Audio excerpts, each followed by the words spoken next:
Bueno, entonces buenas tardes a todos. De parte de Gladium MX damos inicio a esta conferencia con el doctor Luis María Bandieri. Me voy a permitir leer el currículum del doctor.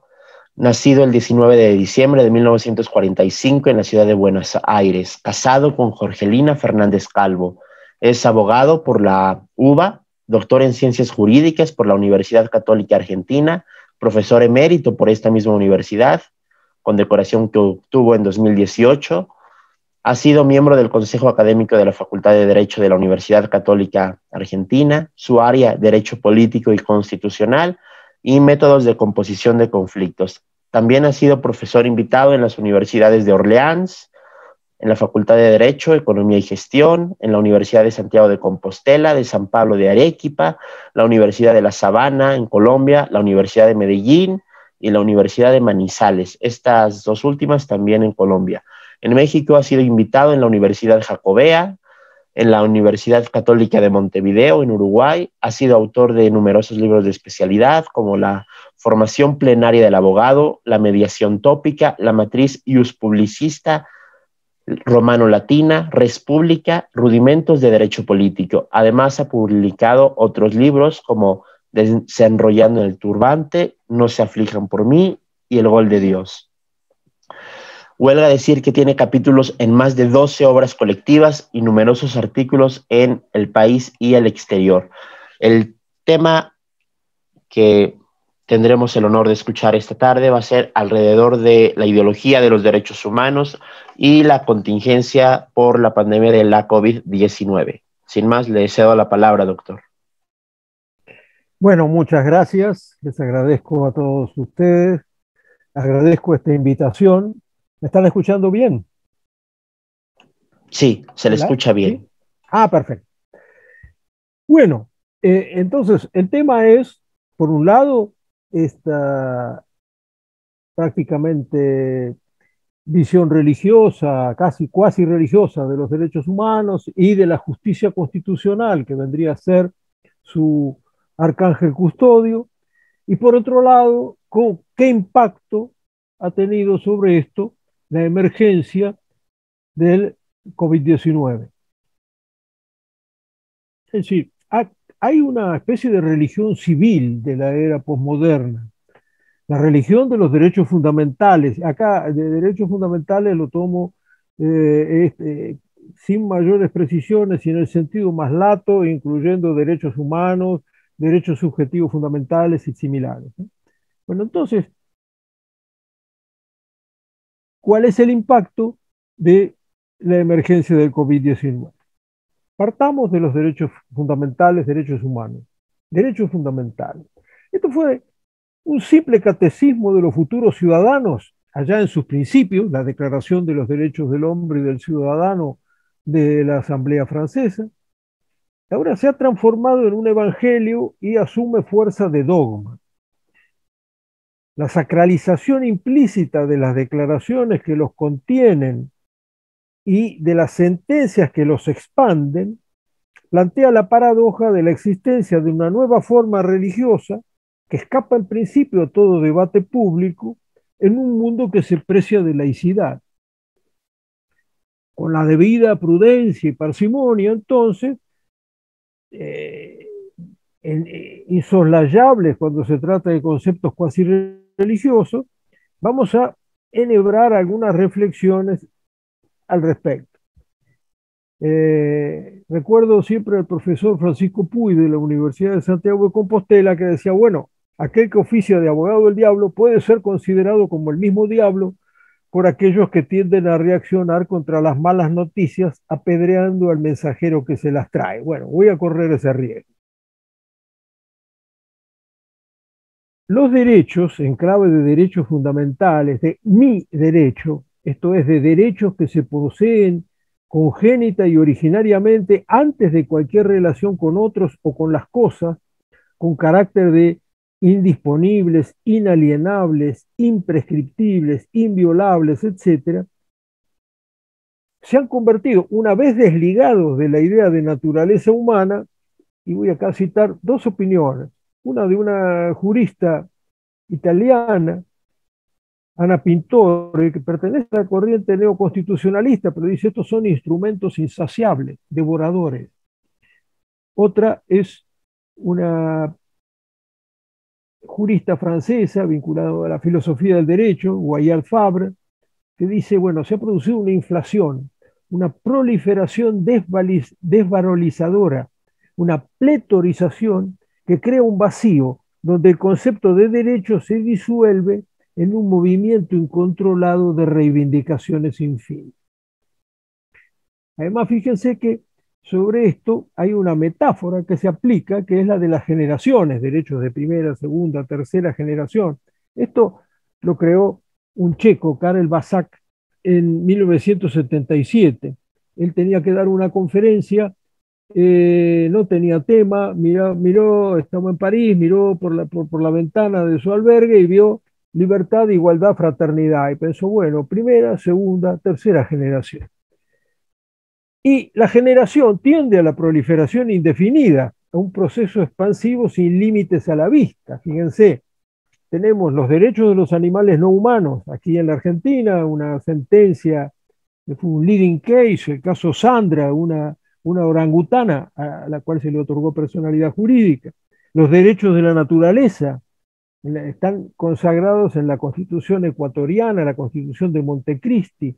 Esa también sería la cuarta generación. Incluso hay fallos también del Superior Tribunal colombiano en ese sentido. Derechos de quinta generación, máquinas, artefactos, robots, software inteligente. Derechos de sexta generación, ya se está hablando también, transhumanismo, poshumanismo, personas con identidad genética, cognitiva e informacional alterada. Y así sucesivamente, ya que generación significa, ante todo, acción y efecto de engendrar, acto de reproducción. Y a los seres humanos nos atrae y nos gusta la función reproductiva.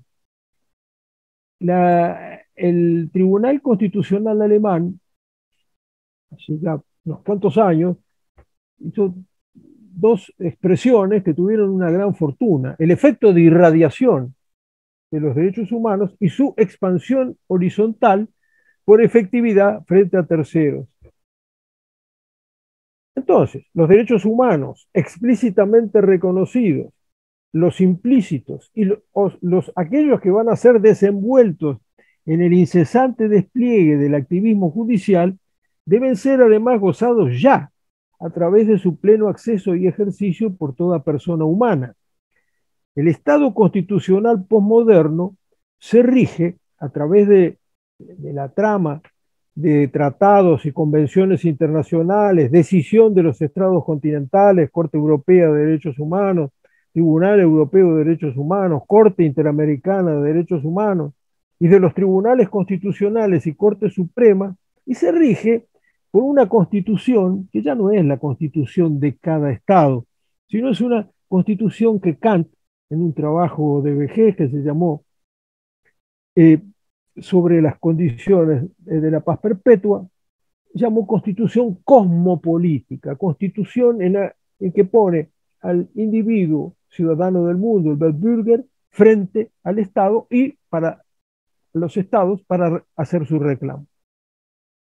El juez toma de allí el plexo de derechos fundamentales como una masa en expansión, de donde inducir principios que permitan una constante y acumulativa irradiación de aquellos a través de un ejercicio de ponderación, de la ponderación está muy atado al neoconstitucionalismo, de los principios invocados en el caso. Es un proceso incesante de propagación horizontal cuyo confín avanza en todo momento al tranco y a veces hasta el galope, siempre más. A lo sumo, habrá algunos casos de operatividad impropia o derivada en la medida en que la descripción normativa constitucional o convencional no permita su aplicación inmediata, lo que requerirá la exhortación jurisdiccional a la instancia ejecutiva o legislativa o la directa sustitución jurisdiccional por esas, ante la morosidad de otros poderes, por esas sentencias que la doctrina italiana llama manipulativas o aditivas. Sin embargo, como dice un autor, Costas Doucinas, Los derechos humanos, como principio de esperanza, funcionan en la brecha entre la situación ideal y el derecho, o entre las personas reales y las abstracciones universales. Y agrega, la tradición de los derechos humanos siempre ha expresado la perspectiva del futuro, del todavía no. Entonces estamos ahí siempre avanzando sobre una grieta entre el siempre más, que tiende a dar el salto para ir, dar el salto y dejar atrás el todavía no. Esta inflación de los derechos subjetivos fundamentales produce una paralela hipertrofia legislativa. La legislación quiere acomodarse a la extensión incesante de los derechos subjetivos, positivizando los productos de la tarea judicial, que a su vez se aplica luego a nuevos productos normativos en un avance en espiral donde cada extremo realimenta al otro indefinidamente. A este aspecto de la expansividad, irrefrenable e indefinida, se agrega otro rasgo también preocupante, que es que el proceso ya señalado deteriora, con igual nota de irrefrenabilidad, la democracia que pretende salvar, la democracia liberal que pretende salvar. En efecto, al extender la categoría de los derechos humanos muy por encima de sus límites propios, hasta hacerla coincidir con todo aquello que le parezca al individuo deseable. Deseo, luego tengo un derecho. Se produce un cortocircuito entre la cantidad de derechos reconocidos y la calidad y extensión de esa democracia, haciendo tricias la relación originariamente establecida entre soberanía popular y derechos fundamentales, poniendo así en crisis terminal el principio representativo íncito a las democracias liberales. Los derechos fundamentales se convierten en armas que cualquier individuo, aislado de los otros, apunta contra los demás para satisfacer su proyecto biográfico singular. De ese modo, desaparece la idea de lo común, así como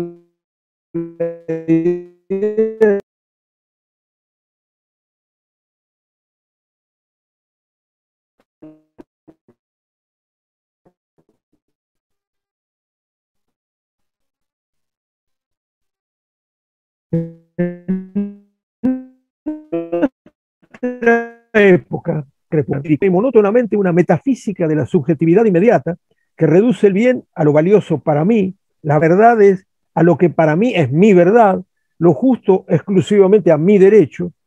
Es un mundo líquido, según esta metáfora de Bauman que tanto ha corrido, sin puntos de referencia.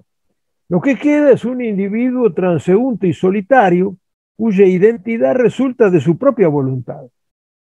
Esta construcción y deconstrucción incesante del sujeto es lo que llevó a esa percepción de Nietzsche, el nihilismo, con su incontenible desvalorización de lo suprasensible, de los bienes supremos capaces de otorgar sentido, y el relativismo consiguiente.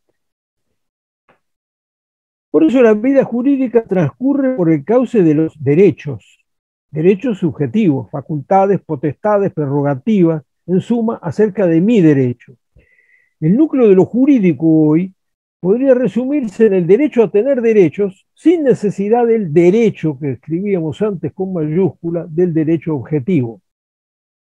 El individuo no necesita del derecho para ser titular de derechos. Y es un autor francés, Alain Supiot, que dice, según esa perspectiva, solo hay derechos individuales. Toda regla es convertida en derechos subjetivos. Se distribuyen derechos como si se repartieran armas y después que gane el mejor. Cada individuo procura desenvolver al máximo su plan de vida, su proyecto biográfico, requiriendo de los poderes públicos y de los otros individuos las prestaciones o acaso, por la vía judicial de ser desatendido. El individuo empeñado en llevar su proyecto biográfico a la realización total buscará poner su derecho bajo la protección constitucional vía jurisdicción constitucional, sustrayendo así esa pretensión del ámbito mediado por las instituciones clásicas del poder político. Para encontrar el subsuelo filosófico, muy brevemente, de esta situación, hay que remitirse, a mi juicio, a las dos corrientes de pensamiento que se encuentran en la fuente de la modernidad, muchas veces entre ellas querellándose entre sí, peleándose entre sí, la corriente iluminista por un lado y la corriente romántica. La corriente derivada de las luces, la corriente iluminista, proclamaba la autorrealización incesante del individuo a través de la razón. La voz de orden acá era ese lema de Kant, sapere aude, atrévete a saber, y dejar de lado el lastre de la tradición para alcanzar por fin la mayoría de edad y llegar a la emancipación. Se avanzaba así, o se avanza así, hacia una tierra prometida. En cambio, la corriente derivada del romanticismo proponía la autorrealización del individuo a través de la mítica recuperación de la infancia perdida y de la inocencia de la naturaleza, que era mitificada. Aquí lo que había para recuperar era un mítico paraíso perdido. Estas dos corrientes, opuestas en superficie y subterráneamente gemelas, pueden caracterizarse filosóficamente como una metafísica de la subjetividad, la expresión es de Heidegger, y una metafísica, por un lado esto sería el iluminismo, y una metafísica por el lado romántico que podríamos llamar de la cosmicidad. Llevadas a sus consecuencias extremas, una conduce la iluminista a un antropocentrismo absoluto, la otra a un naturocentrismo también absoluto. La metafísica de la subjetividad hipertrofia el lugar del individuo en la sociedad y el lugar del hombre en la naturaleza. En el extremo de ese desarrollo tenemos un Narciso que cree posible, en nombre del derecho a tener derechos sin tener en cuenta el derecho, la realización plena de su proyecto biográfico con prescindencia de los demás y del entorno natural. En una posición maximalista se postula, en una alianza con la tecnología de punta, ir más allá de nuestro límite natural, que es la muerte, es la formulación poshumanista y transhumanista. Por otro lado, la metafísica de la cosmicidad hipertrofia al grupo sobre el individuo y a la naturaleza por encima y contra el hombre, un ser que inexorablemente la degrada. Aquí no hay, como en la metafísica de la subjetividad, derechos del hombre sobre el medio natural. Aquí es el medio natural el que posee los derechos sobre el hombre. Se acuerdan derechos a los animales no humanos, a las formas de vida vegetal, a la naturaleza o a sus designaciones culturales locales, como entre nosotros la Pachamama. En el extremo maximalista de esta postura, el hombre pasa a ser algo así como una especie de peón cósmico, cuya esencia integra la esencia del universo y cuya existencia es simplemente un fragmento molecular de la existencia del universo. Ambas posiciones se condensan y vulgarizan en el campo comunicacional masivo bajo forma de grajeas ideológicas. Lo que importa aquí es que ambas marcan la cancha, para usar una comparación futbolística, a los derechos fundamentales. Ambas demuestran su subterránea afiliación modernista en que desembocan en la idea de derechos fundamentales de propiedad de un titular aislado, en un caso de un individuo concebido como una especie de huérfano sin ombligo, otro de la orangutana Sandra o de un ser único que a todos nos engloba como la Pachamama. Donde los antiguos paganos y cristianos colocaban el bien como presupuesto y como meta, la posmodernidad lo coloca en los derechos entendidos como propiedad de una entidad individual aislada y no como una relación entre pluralidad de personas. Yo suelo llamar a quienes postulan esta orientación los jurisclastas, así como había iconoclastas que destruían las imágenes. Toda esta actividad acarrea la destrucción de la noción misma de derecho. Los iconoclastas destruían imágenes, los jurisclastas el derecho. Bueno, podría decirme un interlocutor, usted podrá criticar todo lo que quiera esta ideología o religión de los derechos fundamentales, pero no podrá negar que ese conjunto expansivo de derechos y garantías, puesto bajo la vigilancia de una justicia constitucional, es el muro protector frente a los abusos y demasías del poder. Voy a traer a colación a un jurista neoconstitucionalista mexicano, Miguel Carbonell, que dice, la democracia constitucional debe contar con jueces vigilantes, custodios intransitables e intransigentes de los derechos fundamentales, que estén despiertos y preparados para llevar tales derechos a sus últimas consecuencias, maximizando su contenido normativo. Esta sería la misión de la justicia constitucional. Pero ahí entra en escena el virus del COVID-19. Un virus es un villano en estado puro, un villano difícil de prontuariar, ya que se discute ante todo si es o no un organismo vivo, los virus no tienen células como todos los demás dominios de la vida, pero como los seres vivos se desarrollan y reproducen, aunque solo después de introducirse por fuerza en una célula, a la que secuestra su metabolismo, infectando al organismo invadido mediante su reproducción. Bueno, vivos, no vivos o quién sabe qué, los virus, y especialmente el que se identifica como coronavirus, que da lugar a la COVID-19 y se dispersa por el mundo como una pandemia, nos meten miedo. El miedo, junto con la agresividad, el hambre y el sexo, es una de las pulsiones fundamentales del ser humano. Esta es una enseñanza de Carl Lorenz. Es un fenómeno primordial de la existencia, resulta la más elemental de las emociones. Pone en evidencia la condición inacabada y menesterosa de la vida humana, nuestra natural inseguridad ontológica. Junto con el deseo y el poder, constituye evidentemente una de las grandes fuerzas del alma que pueden ser constructivas o destructivas. Thomas Hobbes, según su propia confesión, según su propia confesión vivió bajo el miedo intelectual, afirmaba que el temor, es decir, la aversión a sufrir un daño, en sus dos formas del temor ante la muerte y el temor del futuro, lleva al hombre a buscar la protección del poder político, a cambio de rendirle obediencia, es el teorema básico de Hobbes. Aunque esta relación no elimina nunca el temor en la medida en que la violencia permanece latente en el corazón de cada sociedad. Ahora, supongo que allí también aquí decimos el miedo no es onzo, porque nos ayuda a reconocer el peligro, pero se vuelve estado peligroso cuando su intensidad nos lleva al retraimiento y a la parálisis, por una parte, o a la sobreactuación en la huida hacia adelante por otra. El miedo a las epidemias, pestes, plagas y demás malaventuras de la salud está inscrito en la memoria de la especie.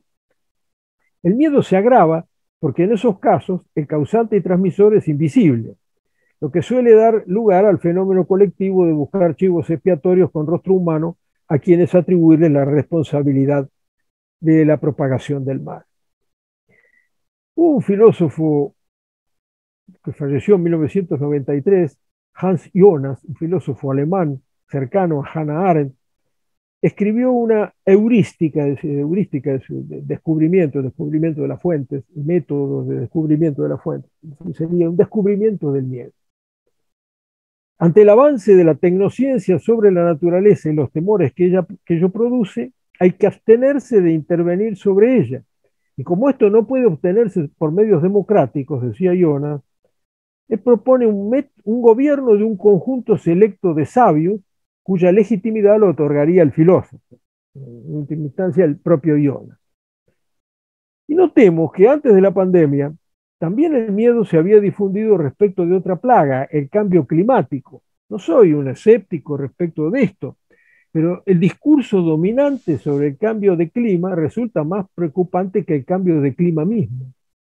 Se ha construido al respecto otra suerte de religión que tiene una caricatura de Juana de Arco, de un Savonarola, ¿no?, deshidratado, según como se mire, en Greta Thunberg. La culpa es de la humanidad, la culpa es exclusivamente antrópica. El hombre irresponsablemente con su actividad cambió y está cambiando el clima. Bueno, No me voy a detener acá en cuánto de este discurso es verdad, cuánto es negocio, si el diluvio universal también fue producto de una antigua huella de carbono, pero lo importante es, se deja de lado la democracia, se dice, ante este tremendo peligro, ante el miedo que esto nos suscita, la democracia no sirve para manejar esta amenaza. Vamos a ver que lo mismo ocurre con respecto al COVID-19.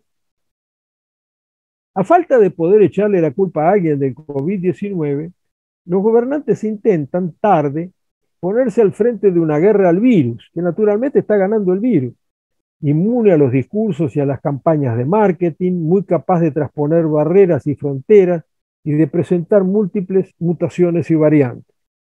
Incluso ahora, habiendo vacunas contra el coronavirus, lo mejor que puede hacerse es reforzar hasta el límite de lo posible el sistema sanitario para asistir a los infectados y multiplicar las medidas de prevención para evitar el colapso.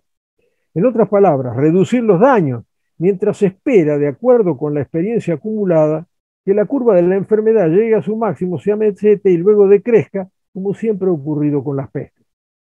Esto implica una disciplina social y un ejercicio de la responsabilidad cívica inusuales entre nosotros.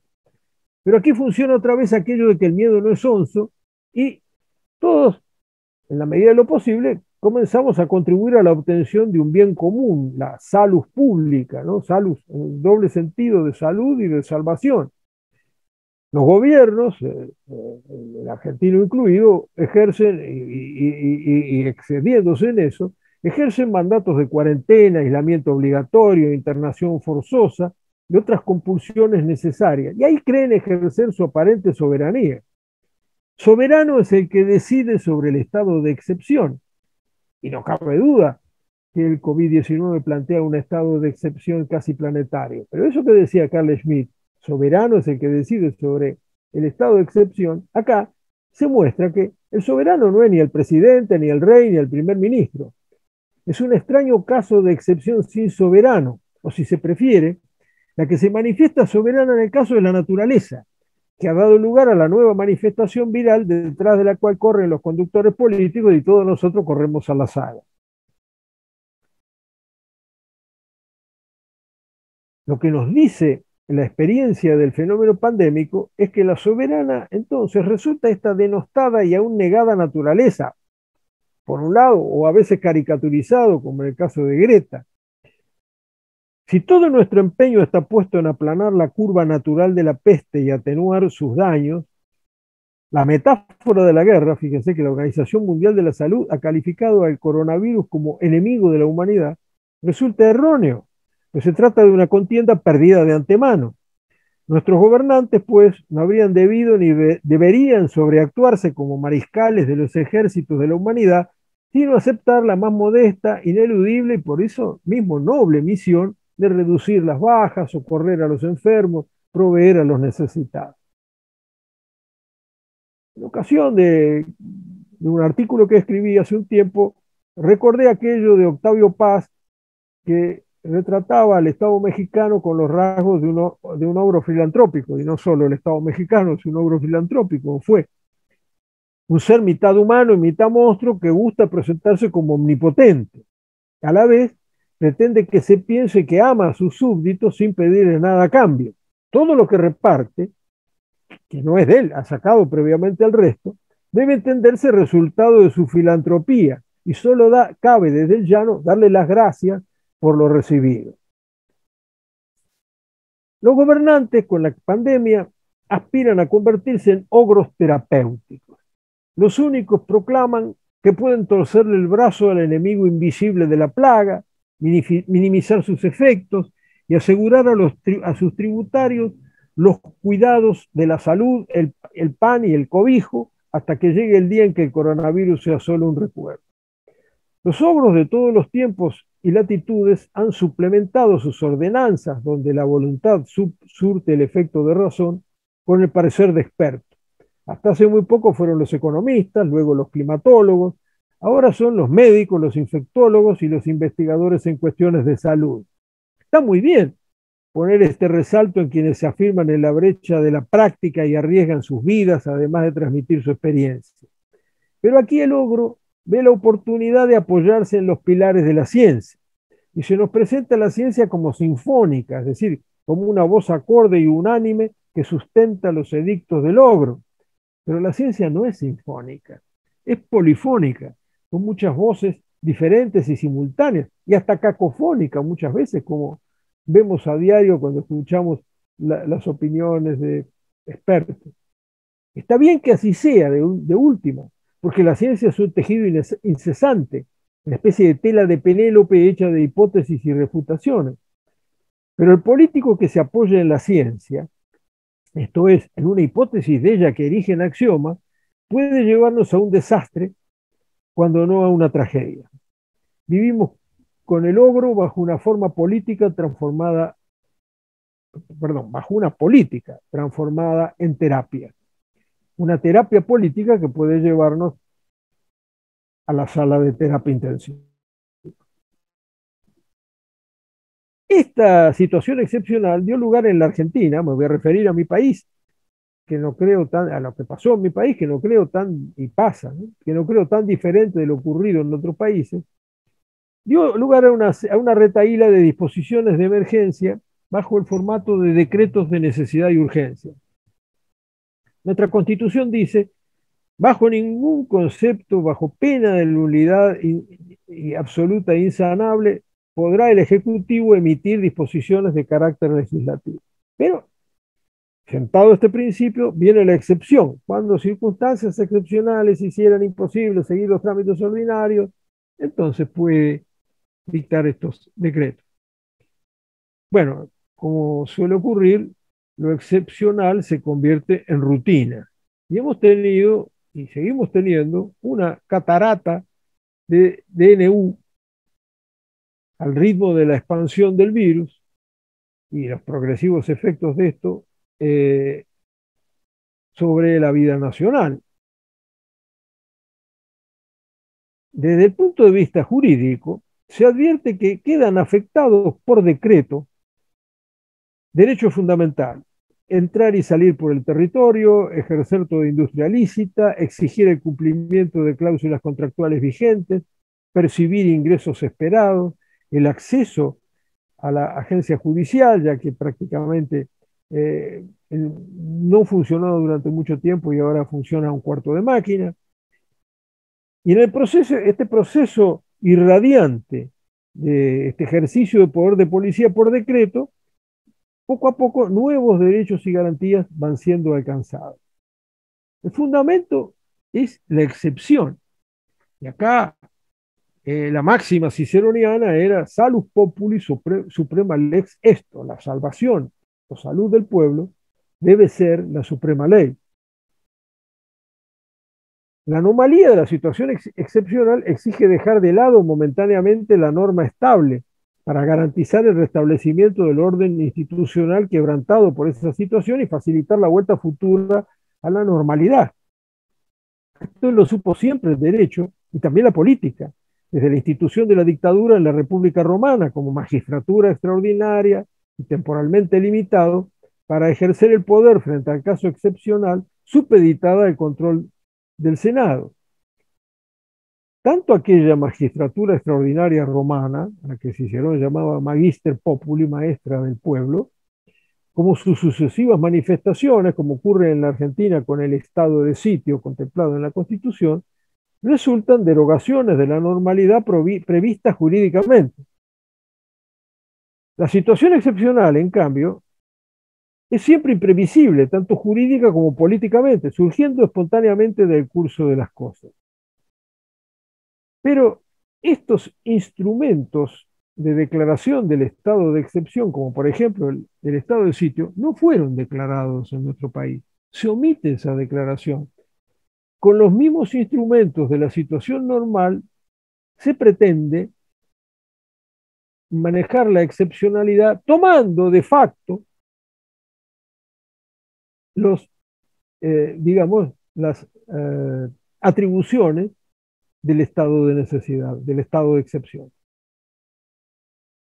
Toda declaración de un estado de excepción supone tener en claro, primero, quién resulta competente para decidir esa declaración, qué alcances tendrá ese ejercicio de poder extraordinario, contra qué o contra quién se realiza la declaración, y con base en qué previsión o precedente jurídico permanente.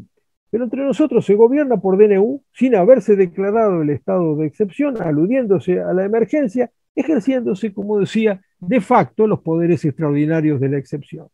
Esto es lo que se llamaba en nuestra historia las facultades extraordinarias, sin sustento constitucional alguno.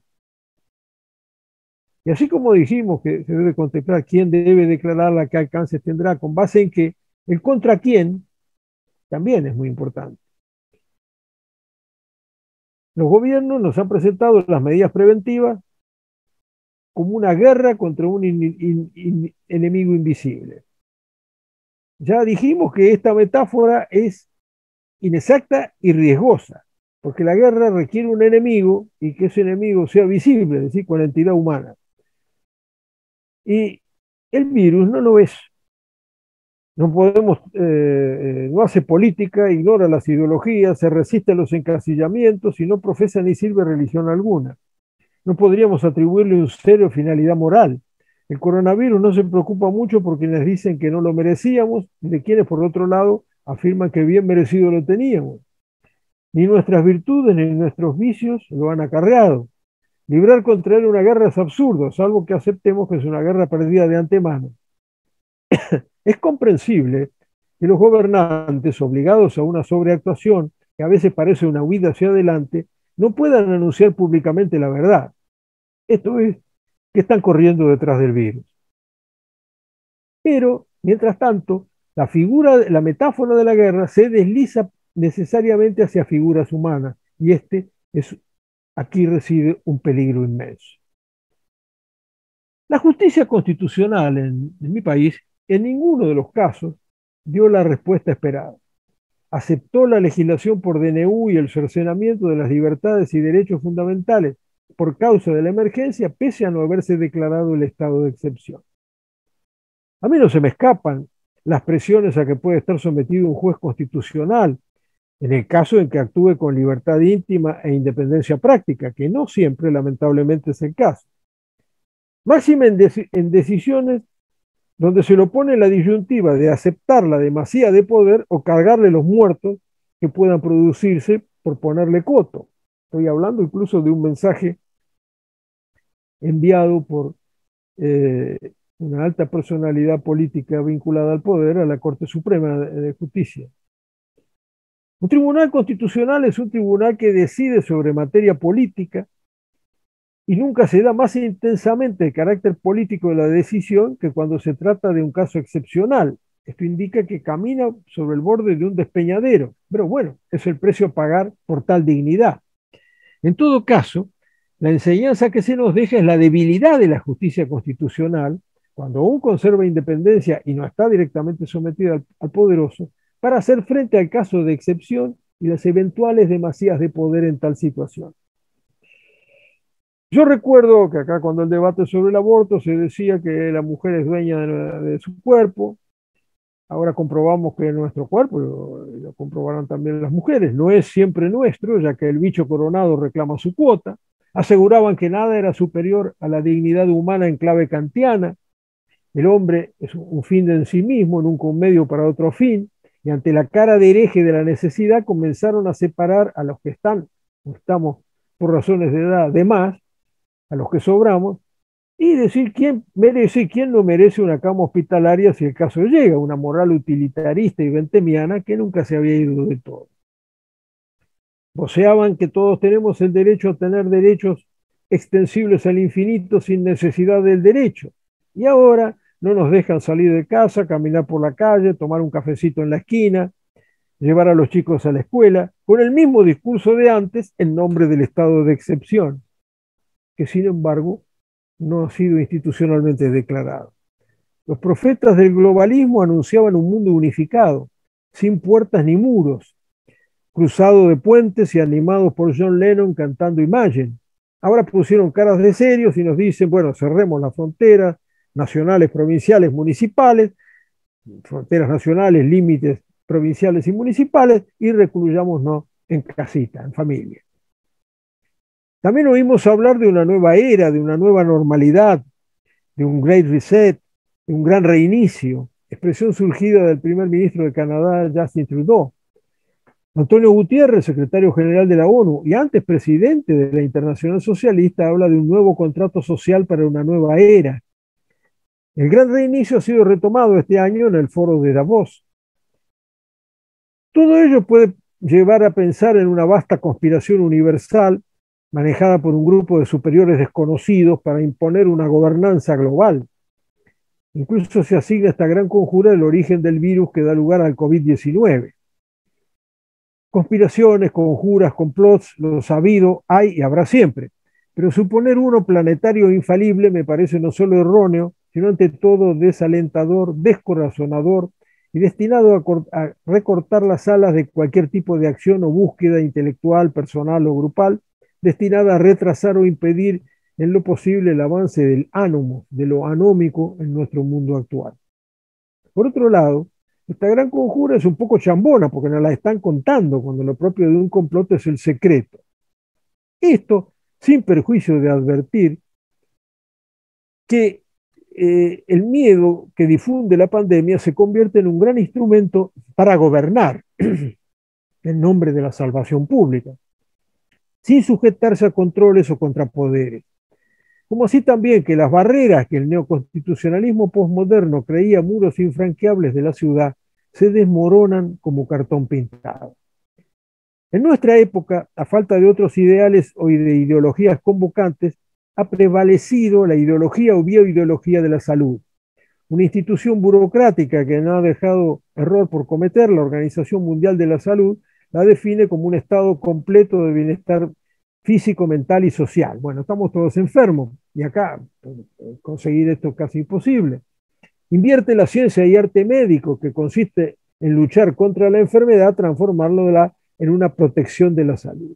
En todo esto, se trata de proteger la nuda vida, la vida desnuda. Los griegos expresaban la vida con dos vocablos de diferente alcance. Uno era zoe, que se escribe Z-O-E, donde viene la raíz de zoológico, es animal.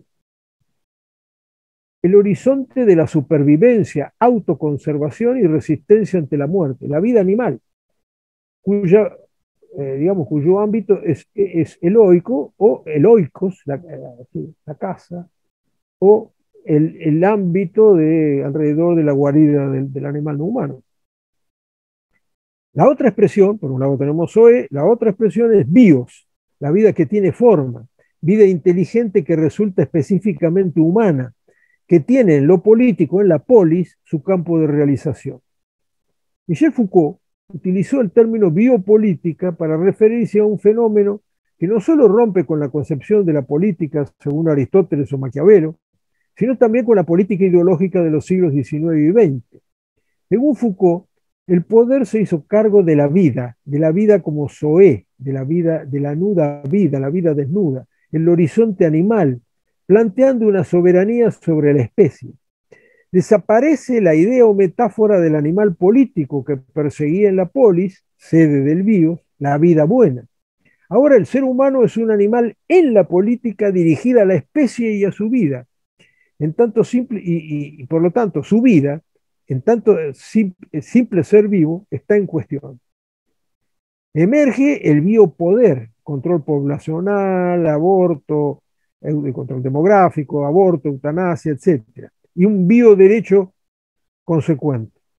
El biopoder reclama o proclama la protección de la vida elemental, biopolíticas ante COVID-19 que pasan por encima de las mallas regulatorias del constitucionalismo.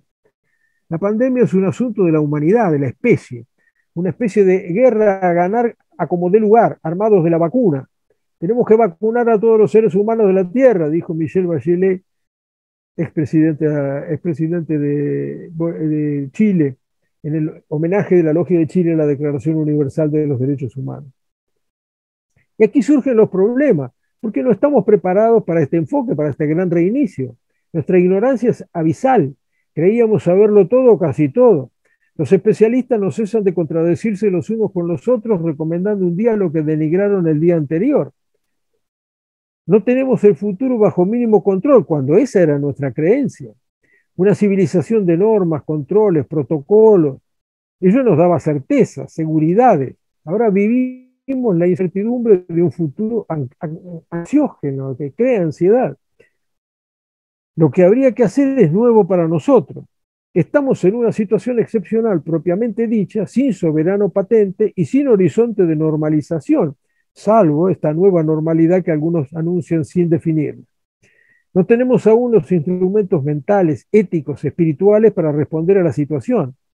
Somos frágiles, con fragilidades aumentadas por la promesa de facilidades siempre más y más grandes, la promesa de suprimir todos los males de la condición humana, de la construcción a la carta de la identidad humana, del entierro definitivo de una naturaleza humana con rasgos de permanencia que definen nuestra condición. Nos encaminábamos al mejor de los mundos y sufrimos una caída brutal en el mundo del destino ciego, de la fatalidad, de la enfermedad mortal que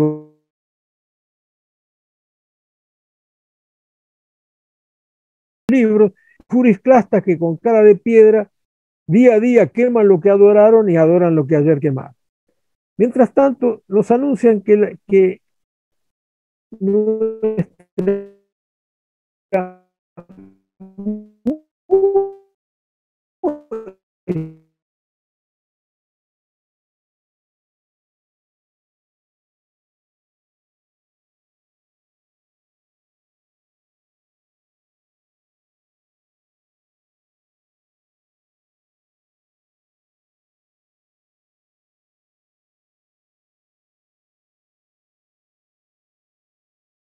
se habían levantado con el pretexto de defender nuestras libertades políticas y civiles, se caen sin necesidad de que suene ninguna trompeta, como ocurrió en la bíblica Jericó. Muchas gracias por su atención. Muchas gracias, doctor Bandieri, por la conferencia con la que nos ha honrado. Entonces, ahora procedemos a unos minutos para preguntas y respuestas. Me gustaría iniciar preguntando, antes de decir que si alguien de los asistentes tiene una pregunta, siéntase en libertad de ponerla en el chat y nosotros le expresamos al doctor o bien le cedemos la palabra. ¿Hasta qué punto la consolidación de la mundialización de los organismos internacionales de alcance regional se vería ahora truncada? Por ejemplo, la jurisprudencia de la Corte Interamericana ha sido un poco más tímida al respecto, me parece, pero en la Unión Europea el proyecto de consolidación de un mismo orden jurídico, casi de una constitución regional, se ha fortalecido. ¿Nos dirigimos hacia estos grandes espacios o esto se ha de ver un poco modificado por la pandemia? ¿Y cómo saldar esto con el tema de los derechos humanos? Si se va a inventar, me imagino, a posteriori, una justificación para las medidas que se han tomado sin tener las previsiones constitucionales necesarias. Bueno, muy buena tu pregunta. Por un lado, lo que vemos, y tú has utilizado esta expresión grandes espacios, esos große Räume que planteaba en su momento Carl Schmitt. Digamos, en este momento hay una disputa en el planeta, un juego, digamos, un gran juego planetario que podría decirse la disputa por y utilizo otra vez un concepto schmittiano, ¿no? El nomos del planeta, es decir, el nomos de la Tierra, lo planteaba Schmitt diciendo es un sistema de apropiación, partición y apacentamiento, que podemos decir explotación. Y lo que vemos ahora es grandes espacios que son en realidad imperios. La forma política imperial, China el imperio del medio, los Estados Unidos una república imperial que estaba pasando una crisis bastante profunda, Rusia que reivindica su pasado imperial y otros pequeños jugadores que también hablan de esto, Erdogan en Turquía que prácticamente renueva el sultanato, etcétera. El punto de vista político, tenemos, digamos, no es una disputa entre estados, sino entre imperios que intentan establecer eh, zonas de influencia. Ahora, los organismos internacionales, digamos, y sobre todo también los tribunales continentales o internacionales, no me parece que salgan de esto eh, reforzados. Vuelvo a decir, hay una situación, una lucha política que se libra por un lado y por otro, este aspecto digamos, de intencionalidad de globalizar el derecho, de globalizar las decisiones y que me parece que uno choca con el otro. Acá este es el panorama que se puede dar. Yo, por otro lado, evidentemente, tomamos el ejemplo de la Corte Interamericana, desde luego, la Corte Interamericana se inventó a sí misma, inventó o creó un nuevo pacto de San José de Costa Rica o Convención Americana de Derechos Humanos, a su medida, mientras la OEA es un organismo que prácticamente no sirve para nada, la Organización de Estados Americanos, sí la Corte, ahí se reinventó a sí misma y estableció el control de convencionalidad, digamos que sus decisiones sobre el control de convencionalidad incluso se aplican a los países que no intervinieron, a los estados que no intervinieron en ese conflicto, etcétera. Pero no veo que digamos, ese manejo pueda ser el primordial en el manejo futuro. Más bien, vamos a tener que ceder ante los argumentos de esa lucha por el gnomo de ese conflicto, por el gnomos de la tierra, entre estos, vamos a decir así, formas políticas imperiales o protoimperiales. Luego, evidentemente, en la medida en que los instrumentos, digamos, del estado de excepción, el estado de sitio, el estado de alarma, el estado de urgencia, incluso está contemplado eso en el artículo 27 de la Convención Americana de Derechos Humanos. Lo que ocurre con todo eso es que eh, poco a poco, y esto es un proceso que ya se vio eh, con el asunto del Brexit, con la elección de Trump, etcétera, hay como una desconfianza hacia el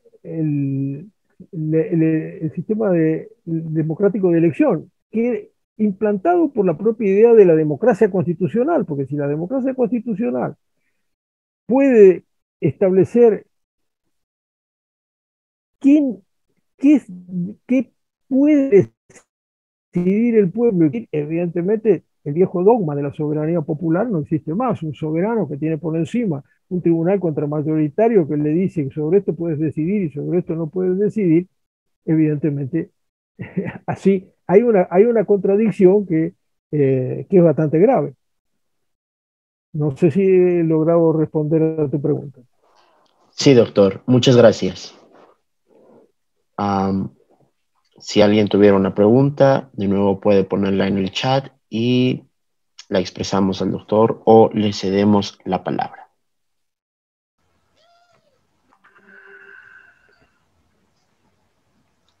Raúl, ahí después Laiber, me parece. Laiber primero, lo oyo. Laiber primero, lo oyo.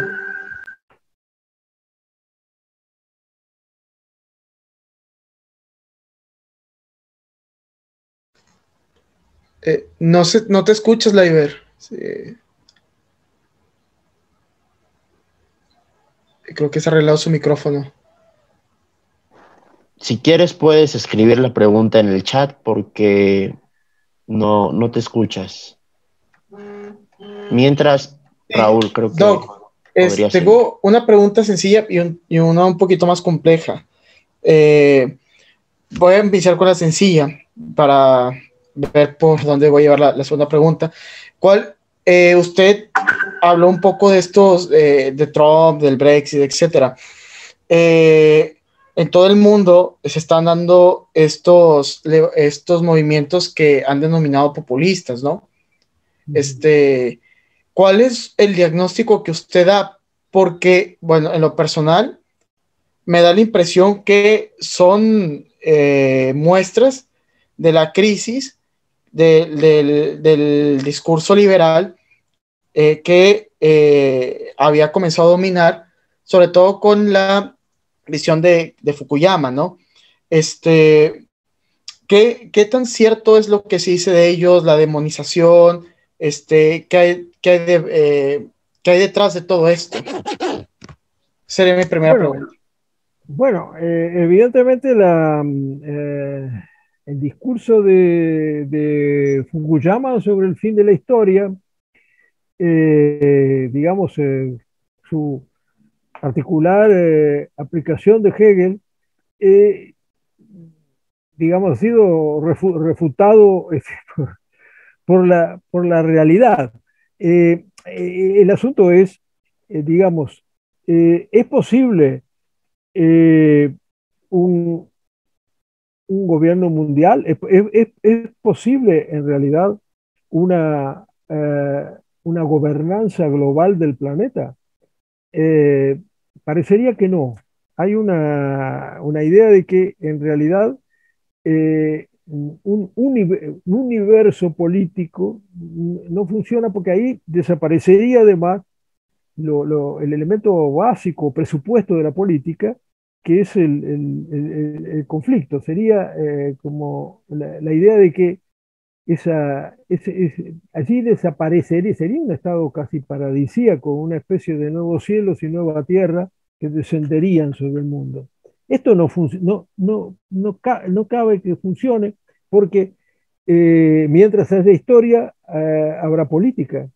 Y la política tiene esta idea de confrontación y cómo justamente manejar la confrontación de manera que los aspectos polémicos se transformen en aspectos agónicos, agonistas, ¿no? Aspectos de competencia y no de destrucción.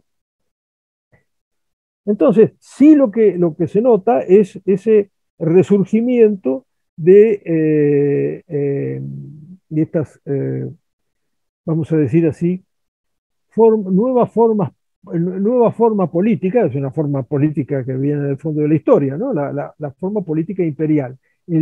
La forma política estatal sigue en ese amesetamiento y tendencia, digamos, a su progresivo debilitamiento histórico. Ahora, lo que hay, por otro lado, la crisis de la democracia liberal es, obviamente la democracia liberal tiene una contradicción interna entre la democracia y la representación. Representación y democracia no son, no es un buen matrimonio. La representación política usurpada además por una clase política autorreferencial, esto es algo que está no ya en la teoría, está en los comentarios en los comentarios de cualquiera que los exprese por televisión, por los medios. Esto está. Esta crisis de la democracia liberal lo que ha producido es, por un lado, el surgimiento de una reacción, un elemento reactivo, que es el populismo. Ahora, lo que pasa con el populismo es que es como la sombra que acompaña esa crisis de la democracia liberal, ¿sí? Acierta con las preguntas, pero después suelen no acertar con las respuestas. Y entonces tenemos ahí un problema bastante difícil de superar. Y ante el surgimiento del populismo, la reacción es decir, bueno, tratemos de establecer un sistema de decisión que escape a la posibilidad de abrir las urnas y que la gente vote el Brexit, por ejemplo, o que la gente, como el primer tratado de paz en Colombia, que descontaban que iban a decir que sí, y dijeron que no, y entonces alguien dijo, ¿cómo se puede poner un tratado de paz a consideración del pueblo? No sé, ¿a quién se lo iban a poner a considerar? Esta deriva, digamos, hacia, hacia una sustitución de la democracia, o sea, por una expertocracia, etcétera, una alianza entre la clase política y los expertos, es posible que la veamos más desarrollada, justamente porque la pandemia da una, vamos a decir, una coartada como para eso. Claro, Ignacio, antes de hacerla, ¿quieres que lea primero la lectura, la pregunta de Leibar o hago la que yo tenía? Tú dime. Me parece que es mejor leer la pregunta del Está compañero bien. Leiber. Bueno, voy a hacer la pregunta de mi compañero. Yo como quiera tengo otra pregunta, y ya si los otros compañeros la tienen, pues házmelo saber. Dice, sobre la obligatoriedad de las vacunas, se han hecho obligatorias de manera implícita. Por ejemplo, no te contratan si no te vacunas. La pregunta concreta es, ¿aquí el Estado podría dejar a la libertad de cada empresa decidir sobre esta cuestión? Aclaro que no soy abogado. Muchas gracias. No, bueno, muchos se han planteado este asunto de si no te vacunas, si no constancia de que te has vacunado, no podrás viajar, no podrás hacer esto, no podrás hacer el otro. Esto en realidad ya existía con respecto a otras vacunas. O sea, no puedo entrar a un país si no estoy vacunado contra la fiebre amarilla, la vacuna de Jenner, etcétera. Lo que pasa es que, digamos, por lo menos acá, el ejemplo que estoy tomando de mi país, de la Argentina, lo que está pasando es, usted piense que el negocio de la vacuna es un negocio que tiene un mercado de 7.000 millones de demandantes. Ah, es el mercado ideal, el mercado que eh, cualquier empresario pensaría. Ustedes, los contratos que se firmaron con proveedores, por ejemplo, del Sputnik, de la vacuna Sputnik rusa, de la vacuna de AstraZeneca, ¿no? Que se hicieron aquí en el país. Aquí la AstraZeneca el año pasado se firmó un contrato por 10 millones de dosis, se pagó el 60% y todavía no ha llegado ninguna. La única que llegó de AstraZeneca fue de la India, pero a través del sistema COVAX, ¿no? De reparto general. Llegaron 500.000 dosis. Después los indios dijeron, no podemos mandar más porque ahora el problema, todas las vacunas las tenemos que mandar adentro. Entonces, evidentemente, por un lado hay una serie de empresarios que aprovechan esto y algunos, ya se ha visto y se ha denunciado aquí en la Argentina, de empresarios locales que trabajan, digamos, como correa de transmisión con laboratorios de afuera y que realizan su negocio, algo que evidentemente no podíamos descartar. Ahí sí tengamos en cuenta la naturaleza humana. No sé, Leiber, si esto contesta tu pregunta. Pero el asunto de la obligatoriedad de las vacunas, o de decir, digamos, usted para conseguir, para poder viajar, para moverse, para conseguir un crédito, va a necesitar presentar su constancia de vacunado, es posible que todos llevemos una marca en ese sentido.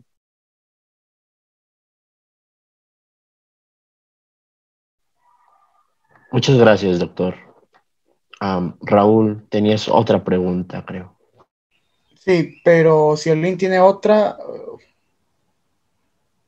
bueno, doctor, eh, me, mm, me da la atención, yo llevo 2 años leyendo a Smith y me parece interesante esta idea de que sí, es lo que usted mencionó, ¿no? Es imposible hacer un universo en política, sino tiene que hacer un pluriverso, ¿no? Porque él parte de la noción de la caída humana, que en el fondo, bueno, yo trabajo a San Agustín, y en el fondo también me parece es una tesis muy agustiniana porque San Agustín, precisamente en el libro 19 de Ciudad de Dios, propone que ha sido el pecado lo que ha hecho que el ser humano en este mundo no pueda conseguir la unidad, sino que está disperso por el lenguaje, etc.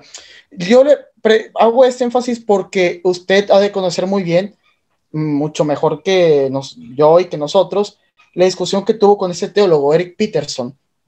Y Sí, Peterson sí, ondeó la bandera de San Agustín bueno, entendiendo también la circunstancia en la que escribió Peterson, ¿no?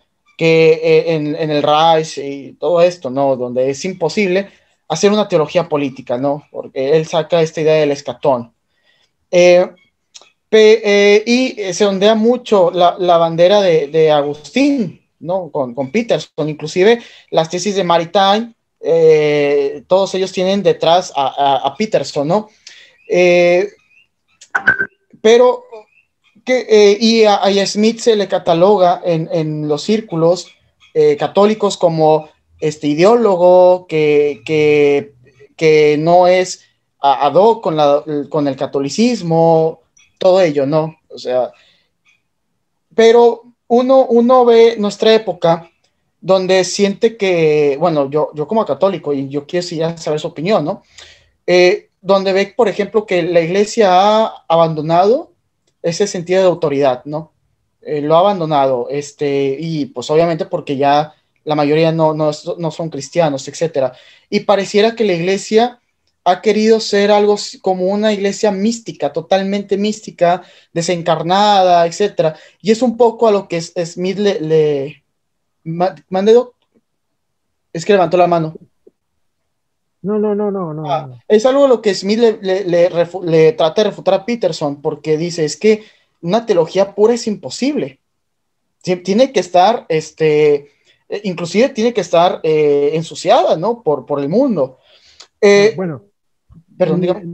no, no, no. Entiendo tu pregunta y tu inquietud. El asunto es que lo que le está diciendo Schmidt a Peterson es una teología política. Y una teología política lo que está señalando es la, digamos, que los conceptos fundamentales de la política ha habido un tránsito de conceptos teológicos a conceptos políticos, pero este tránsito, una vez que la política utiliza, por ejemplo, el poder, pero a partir de ahí, esto es un concepto político. Lo que está haciendo, digamos, lo que hay en Peterson es como una especie de negación de la política. Esto es lo que Mm, ahí en Teología Política 2 es lo que Schmidt señala. En cuanto a Schmidt, bueno, yo no tengo, ni creo que tenga nadie, decir si alguien es católico o no es católico. Creo que Schmidt fue un católico del principio hasta el final, que después que su catolicismo, sus concepciones puedan ser criticadas por otros católicos, es completamente normal. Pero eh, sobre todo hay algo en Schmidt con respecto a esto de un universo político. Schmidt piensa que justamente el, eh, el reino del hombre de perdición que está en la segunda epístola a los tesalonicenses, es esa idea es justamente una idea de un dominio universal. Eh, esto sería, digamos, el ánomos.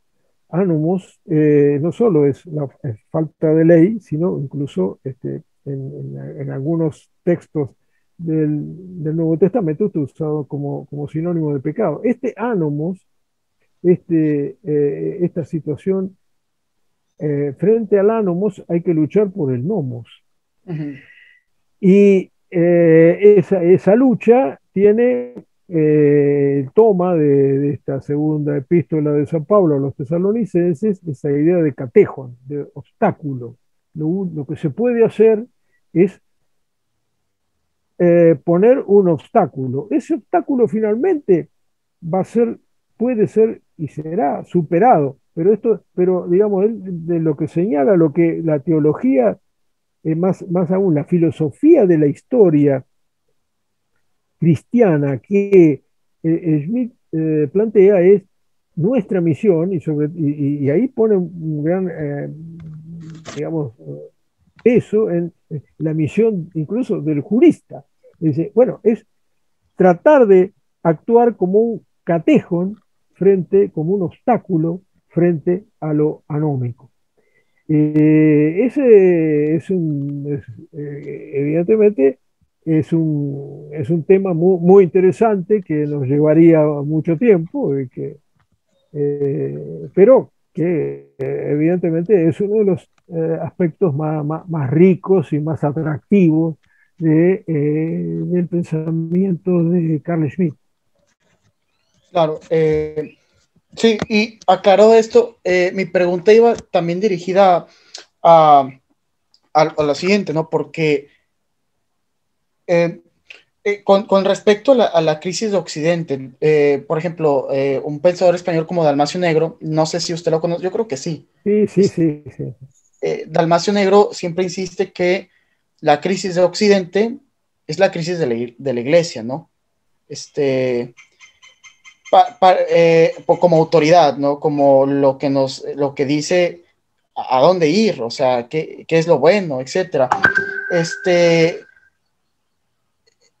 ¿qué, ¿qué piensa usted sobre, por ejemplo, las nuevas medidas que ha tomado la iglesia, sobre todo con Fratelli Tutti, etcétera? ¿Está en posibilidad de volver a tomar la autoridad o va a fungir como a la que va a tratar de alinear un mundo que trata de hacer un universo, ¿no? Es lo que parecería, no sé. Bueno, es un tema bastante difícil porque no es una cuestión de ni estoy en condiciones de emitir un juicio sobre la iglesia, pero hay algo. Desde Juan 23, desde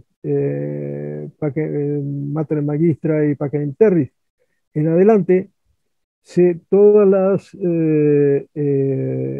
los documentos pontificios se encuentran alusiones a una especie de autoridad y a veces un gobierno mundial.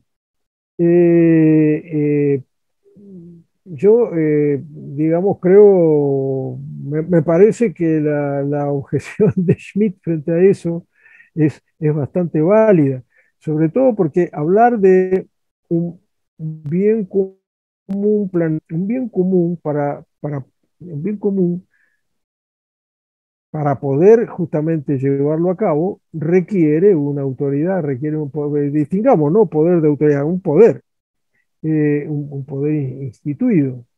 Y creo que, digamos, me parece que digamos, el punto de vista de Schmitt de que eso sería, eh, por un lado, dificultoso y casi imposible, pero por otro lado, sería para nada deseable, me parece que sigue en pie. No, bueno, tenemos un papa argentino y los argentinos somos personas bastante complicadas. Y, y además somos bastante malas juzgándonos los unos a los otros. Por eso creo que la situación de la iglesia en este momento a veces aparece como, digamos, como una ONG al lado de otros organismos mundiales. Y bueno, en la formación que yo he recibido, eh, esto es bastante difícil de aceptar, pero bueno, eh, tenemos que ver cómo se desarrollan los acontecimientos. Claro. Sé que mi respuesta no es muy satisfactoria, pero es la única que puedo darte. No, sí, sí, es muy satisfactoria. Pero bueno, le vamos a dar oportunidad a Eduardo para que haga una pregunta. Sí, buenas tardes, me escucho. ¿Escuchas bien? Bien, muchas gracias. Buenas tardes, doctor. Me gustaría hacer una pregunta, ¿verdad? Hace rato que mencionaba que, ¿verdad? Que eh, sobre la distinción entre el Zoe y el BIOS, ¿verdad? Como pues por así llamarlo, en la filosofía kantiana no existe más o menos como, o no me acuerdo en qué antropología hacía referencia a eso, pero el punto es que, pues, ¿verdad? La filosofía moderna no tiene esa distinción, ¿verdad? El Zoe y el BIOS, ¿verdad? Y pues otra distinción en el griego, la cual que creo que no está muy tomada en cuenta, ¿verdad? Que vendría a ser la distinción entre nomos y tesmos, ¿verdad? Que creo que la cual ya estaría familiarizado, ¿verdad? Y pues mi pregunta vendría a ser ¿cuáles vendrían a ser las consecuencias, ¿verdad? De no tomar en cuenta esta distinción entre nomos y tesmos, ¿verdad? Que vendría, ¿acaso aplicaría el problema con esto de las vacunas, ¿verdad? Vendría a ser más un tesmos, ¿verdad? Y pues recordándolo, ¿verdad? Que la razón por la que los griegos pues no querían ser controlados por los persas, ¿verdad? Porque ellos lo veían más como un tesmos, ellos querían pues seguir sus propias leyes, aunque ellos también, pues, la concepción griega de las leyes era mientras menos leyes, más libertad, pero ellos preferían seguir sus propias leyes que las impuestas por los persas. En ese caso, pues sí, ¿cuáles serían las consecuencias de no tener esta distinción entre nomos y tesmos? Disculpa, porque tengo que señalarte que yo tengo un problema de audición y lamentablemente en ambos oídos y he tenido que llevar a arreglar uno de mis audífonos. No logré oír bien. Hablamos de Zoé de Bios y cuál es la otra distinción griega que tú estabas señalando. Si la puedes escribir, si la puedes poner en el chat, que tal vez sea más fácil para mí. Disculpa. Y claro, yo la escribo, no se preocupe. Y así es, ahí ya la acabo de escribir. Bueno, sí.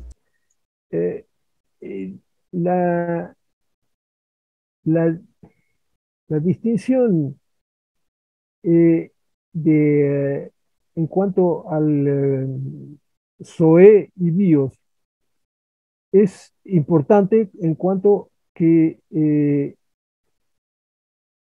el animal político de Aristóteles es justamente aquel que está en justamente el zoión politikón, es decir, ahí tenemos zoé, ¿no es cierto? Es una declinación de zoión, pero es político, es decir, alcanza la posibilidad de la dimensión de la vida buena. Si la gravedad de que el hombre no sea un animal político, sino un animal que está en una política que está destinada a la especie, que está, bueno, lo único que tiene ahí es la posibilidad de sobrevivir. Ahí no hay ninguna posibilidad de vida buena. Es una dimensión terrible porque elimina la posibilidad de, de la vida política y por lo tanto de llegar a esa plenitud que sería la vida buena. Este es el sentido de la distinción, que no se corresponde exactamente con la distinción de nomos y tesmos que tú estabas diciendo, que también es interesante, pero digamos, lo que me interesa es señalar o enfatizar este asunto de, por eso, de biopolítica. Lo que pasa es que la expresión biopolítica, porque decimos cómo, bios es la vida en forma, la vida en que podemos llegar a la vida buena. Y esta mismo, tendríamos que hablar, esto lo he conversado, inclusive hablaban de Dalmacio Negro, realmente un pensador de fuste extraordinario y además una persona de una generosidad intelectual impresionante, y que en realidad, en vez de biopolítica, esta es una zoopolítica, ¿cierto? Es decir, incluso esto enfatiza más cómo digamos, esas decisiones, que justamente son decisiones, pretenden ser siempre decisiones globales. ¿Cuál es la población mundial que corresponde tener?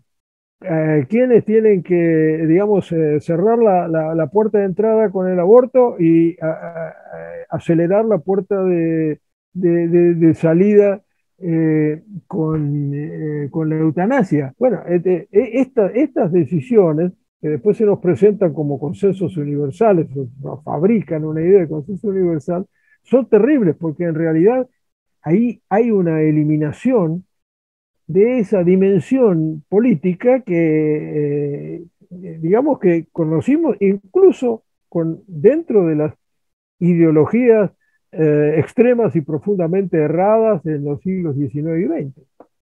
Esto es lo que me interesa que, digamos, tener presente y enfatizar. Muchas gracias. ¿Puedo hacer otra pregunta, Ignacio, o tú tienes otra? Me gustaría hacer una pregunta, haces una tú, y si ya no hay más, terminamos, también para no agotar el tiempo del doctor.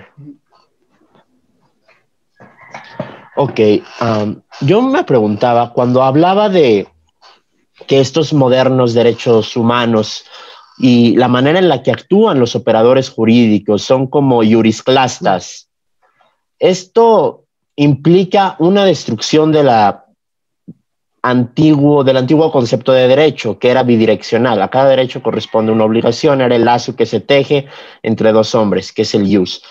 Y cuando hablamos del catejón, me resultó que, tengo entendido, los santos padres referían al catejón como el orden surgido del Imperio Romano. Entonces, la inquietud que me surge es si estos jurisclastas son también servidores del agente de iniquidad anunciado en la segunda de Tesalonicenses y en cierta medida implican la remoción del catejón para el advenimiento de lo que ya sabemos acontece después. Bueno, no estoy en condiciones de anatematizar a ningún jurista, pero sí, sí. Evidentemente esto es podemos decir, un enfrentamiento de nomos contra ánomos. Esta cuestión de el, en ese mundo, de ese hombre de perdición o lo que sea, es una especie de remedo del ánimos, una especie de versión simiesca del ánimos, perdón, del nomos. Es decir, eso anómico, lo anómico pretende ser una forma de orden y de ordenamiento. Evidentemente, digamos, en esa visión ya tan amplia digamos, el proceso del nomos contra el proceso del anomos, para primero hacer una versión simiesca y luego reducir el nomos, bueno, evidentemente allí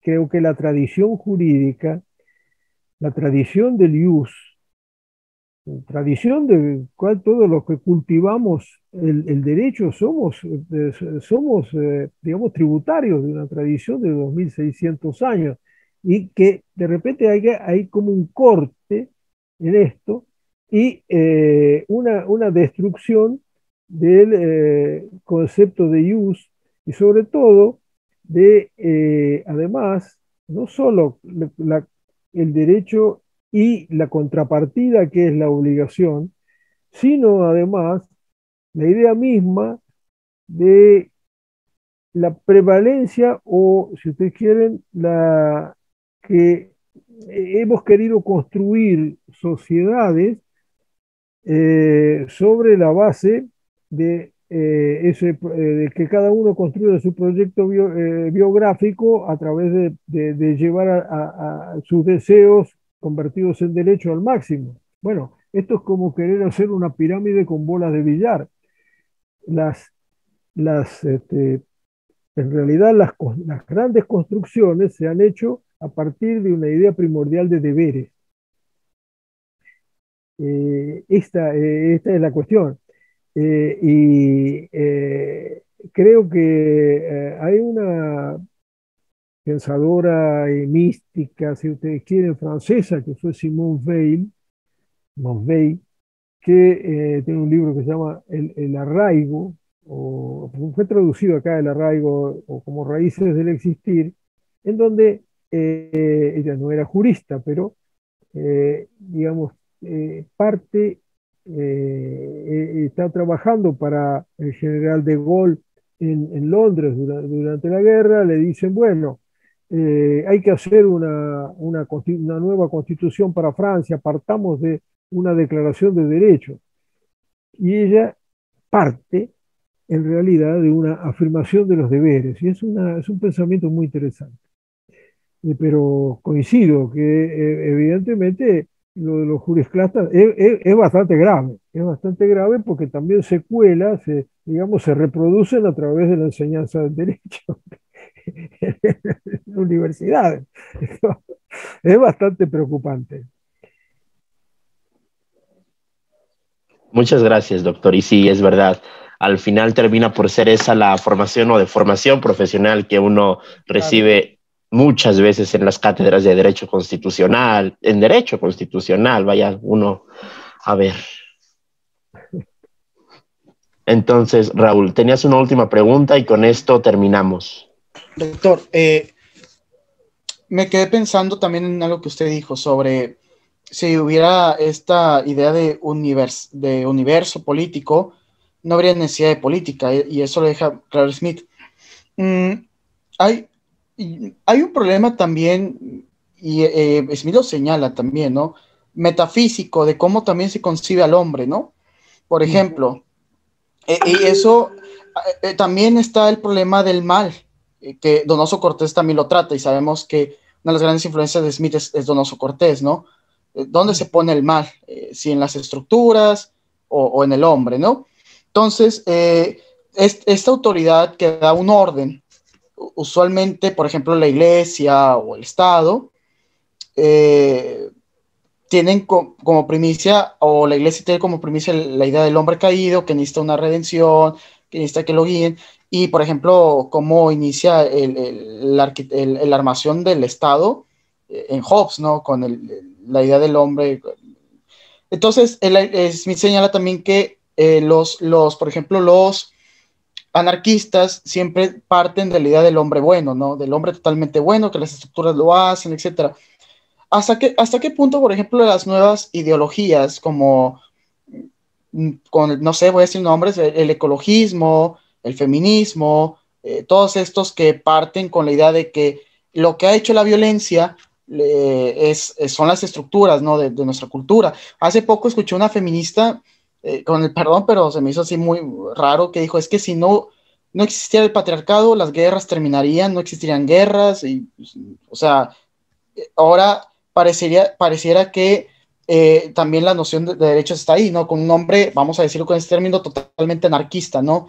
Que no necesita una autoridad, porque la autoridad lo pervierte, lo asume. Quisiera preguntarle si ve ese problema en nuestra crisis, ¿no? De de nuestra civilización. Sí. El problema, el feminismo radical, no solo dice, bueno, lo que hay que eliminar al hombre, al macho de la especie, digamos. Eh, bueno, es un programa que por lo menos me preocupa, pero creo que el asunto más grave es esto de tanto de la concepción eh, totalmente optimista acerca del hombre. El hombre, y por otro lado, en la corriente romántica que señalaba, esa otra idea de que el hombre es un ser que no tiene nada que ver primero, no hay naturaleza humana, pero además no tiene nada que ver con la naturaleza, es una especie de paracaidista que cayó ahí en la naturaleza simplemente para destruirla. Y entonces la reducción de la condición humana a una especie de átomo o molécula de un gran ser, que es la naturaleza, Pachamama, etcétera. Esto es terrible, porque si se puede pensar en una aplicación del concepto de totalitarismo, está ahí.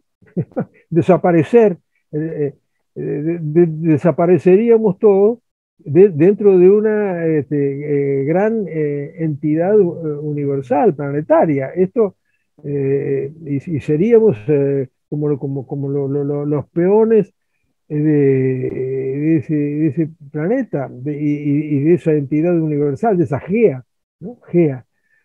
Digamos, son como dos concepciones del hombre que en el fondo, en el fino fondo, terminan siendo gemelas. En un caso son los derechos absolutos de este individuo soberano, y en el otro caso son los derechos absolutos de una naturaleza que se traga todo, que es como un agujero negro que se traga todo. Estas dos concepciones del hombre llevan verdaderamente a consecuencias que son consecuencias terribles. Claro, claro. Pues sí. O sea, tenemos, bueno, ya, no más para terminar, tenemos esa idea de no existe, digamos que el problema del mal está en las estructuras y se tienen que transformar y hay que transformar el hombre. Sí, claro, sería a lo que actualmente estamos viviendo, ¿no? Sobre todo digamos, tanto la política como el derecho parten, incluso en corrientes que luego se enfrentan entre sí, pero parten de una idea de una naturaleza humana, esa naturaleza humana que se supone más o menos constante. Esta idea se suprime completamente, y al suprimirse completamente, entonces podemos caer en cualquiera de esas otras dos extravagancias de suponer una especie de individuo absolutamente soberano o una especie de entidad que reabsorbe todos los elementos personales. Bueno, sin la idea de naturaleza humana, no se puede construir en realidad el derecho y no se puede construir la política. Este es el punto. Sí, muchas gracias, doctor. No, muchas gracias a ustedes. Realmente para mí ha sido un gran placer conversar con ustedes. Estoy a disposición de ustedes, y si ustedes además eh, quieren después algún material que les pueda ser útil, de todos modos, así como Ignacio encontró algún trabajo mío en academia, bueno, ahí está. Yo realmente les agradezco mucho la atención y la paciencia que me han tenido, porque creo que me excedí un poco en el tiempo. Al contrario, doctor, nosotros le agradecemos que haya tenido la disposición para estar hoy con nosotros y que también haya sido prolijo en las respuestas a las preguntas que ciertamente fueron abundantes y nos extendimos un poco más del tiempo acordado. Entonces, también le agradezco en ese sentido su disposición. Entonces, aquí nos despedimos. Muchas gracias a todos por asistir. Esperamos verlos pronto en una sesión que se haga en el futuro con los auspicios de Dios. Tengan buena tarde todos. Muy bien.